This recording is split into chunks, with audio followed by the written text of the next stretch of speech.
Alors, pour expliquer le déclenchement de la guerre du 1er octobre 1990, que nous appelons au Rwanda la guerre de libération, il faut nous remettre dans le contexte de l'époque.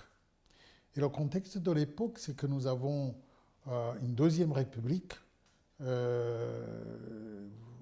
se rappelle que en juillet 1973, le président Habyarimana, qui était militaire en général, a fait un coup d'État et puis il a dirigé une deuxième république qui, qui était une continuité de la première dans la mesure où elle était basée essentiellement sur la discrimination d'une partie de la population, les Tutsis, mais que ils ont Habyarimana avec ses équipes a été plus loin que la discrimination anti-Tutsi. C'est qu'il a créé ce qu'on a appelé l'équilibre régional et ethnique. Et l'équilibre régional et ethnique, on comprend bien, c'est contre les Tutsis, mais régional, c'est que, comme c'est les militaires du Nord qui avaient le pouvoir, ils ont estimé que le Sud, le Centre, Hutu, donc, avait suffisamment étudié, avait suffisamment eu du travail, etc. Et que donc, il fallait un équilibre aussi régional, qui se retrouve dans un parti qu'il a créé, qui s'appelle le MRND, et c'est le Mouvement révolutionnaire national pour le développement.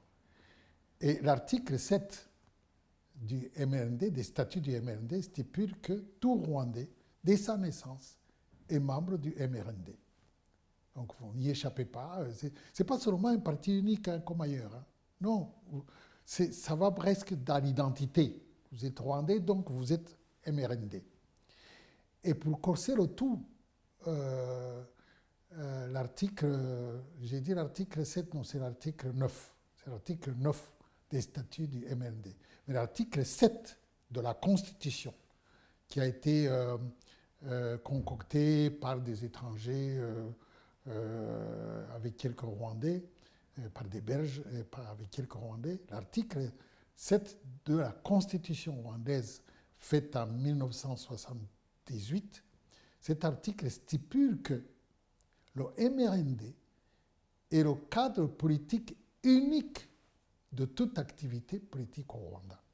Vous êtes dans un cadre donné et si vous en sortez, vous êtes ennemi de la République. Et il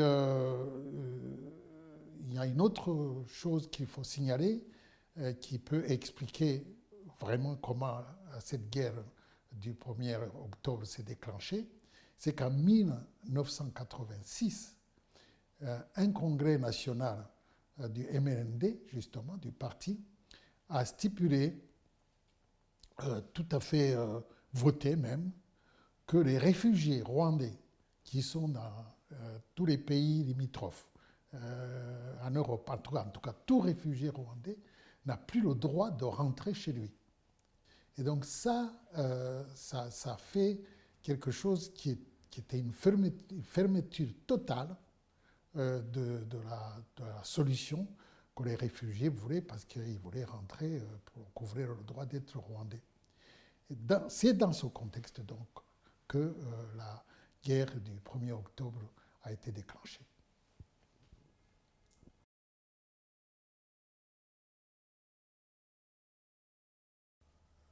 En Ouganda en particulier, vivait une diaspora, donc pas une diaspora, vivaient des réfugiés, ça peut être une diaspora, c'est vrai, mais vivaient des réfugiés qui essayaient de réfléchir, au Burundi également, un peu partout, mais en particulier en Ouganda, qui essayaient de réfléchir sur comment on peut finalement casser le fait que le Rwanda s'est fermé et ne veut plus recevoir de réfugiés en disant que le pays est plein à 100%. Et donc, il y a des intellectuels, surtout qui ont fait des études à l'université de Makerere, qui se réunissent régulièrement, surtout à partir de 1987, et qui essayent de réfléchir. Bien avant ça, en 1982, le régime de Milton Obote, qui était Premier ministre ougandais, avait chassé les réfugiés rwandais pour qu'ils rentrent chez eux au Rwanda. Sur les 6000, grosso modo, réfugiés chassés de l'Ouganda, le Rwanda n'a accepté de recevoir que exactement 1026 réfugiés. Et ça a été une leçon pour les réfugiés en Ouganda, parce qu'ils ont été obligés de retourner, parce qu'en Ouganda on ne voulait pas d'eux, au Rwanda on ne voulait pas d'eux, ils ont retourné dans les camps. Ils ont commencé à réfléchir à une option. Et c'est l'option militaire, qui est pour dire, voilà, au moins, même si c'est casse-gueule, on va y aller.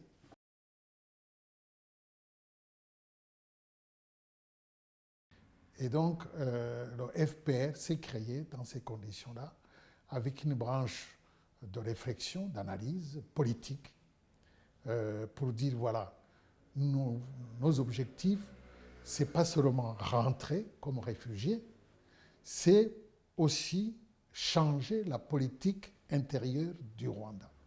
C'est-à-dire faire en sorte que la discrimination n'existe plus, et il faut vraiment permettre à tous les Rwandais d'avoir le droit d'exister, d'avoir le droit d'exercer politiquement, d'avoir le droit d'aller de faire des études, etc. Bref, d'être Rwandais.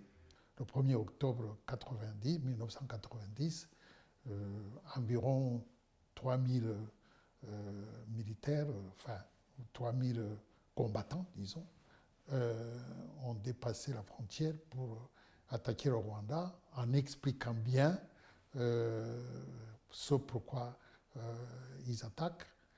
Le conflit n'est pas présenté comme une guerre civile, comme une guerre d'attaque, parce que, bien sûr, on va voir comment le pouvoir en place de Habyarimana va présenter ce conflit-là.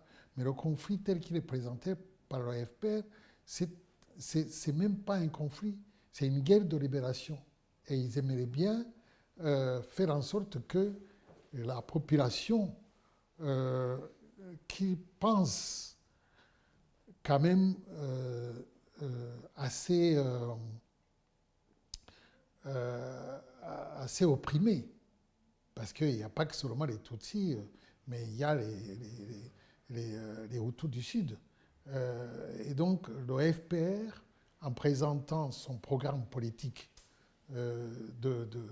d'égalité de tous les Rwandais devant la loi, de libérer le pays de telle sorte qu'il accepte que tout Rwandais a des droits, et des devoirs bien sûr, et que donc il pensait que ce programme politique pouvait être accepté par les populations.